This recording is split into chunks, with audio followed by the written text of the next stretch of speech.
My name is Portia Dees, and I am a beautiful Black queen living with HIV. It has taken me a long time to come to terms with that double statement because the concepts of beauty and HIV don't usually go together. Portia Dees contracted HIV from her mother at birth.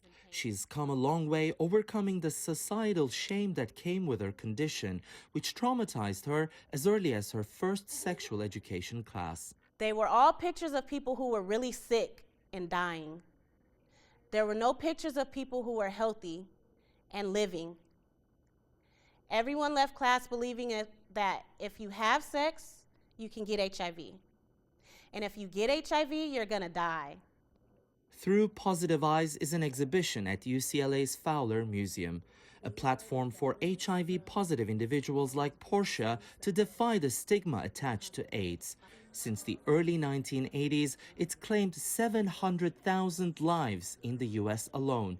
But given the latest medical advances, doctors like Emily Blodgett explain it's no longer the death sentence it once was. It's one pill once a day for the majority of patients. And so it really is kind of a chronic condition that you have to live with, like diabetes and hypertension. But for the most part, it shouldn't have that big of an impact on your day-to-day life. Infections are down to about 40,000 new HIV cases diagnosed each year in the U.S., most contracted through sex between two men. And from these 2017 numbers, we see communities of color are especially impacted, the same communities that have less access to some of the preventive medications known as PrEP and PEP. That's why APLA Health was among the organizations that pushed for the adoption of a new bill in California that increases access to these drugs.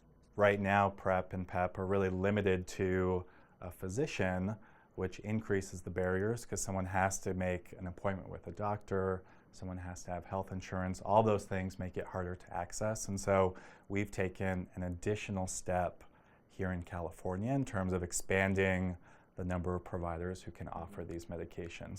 When taken daily, PrEP reduces the risk of getting HIV from sex or intravenous drug use by 99%, but doesn't offer protection from other STDs like gonorrhea, chlamydia, and syphilis.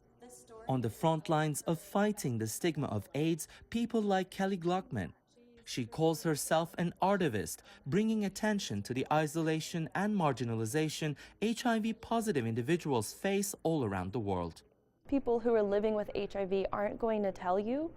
I'm open in public, and Portia is as well, but that's not the norm. So for those of us who are living with HIV, it's easy to feel like you're living in a world where people don't like you, people think you're gross, people are scared of you. So when you're seeing random red ribbons here and there, you're like, oh, okay, I do have allies out there. World AIDS Day is all about raising awareness, not just for the condition itself, but for knowing our own status and understanding the millions of people living with it. It is Tianshan, CGTN, Los Angeles.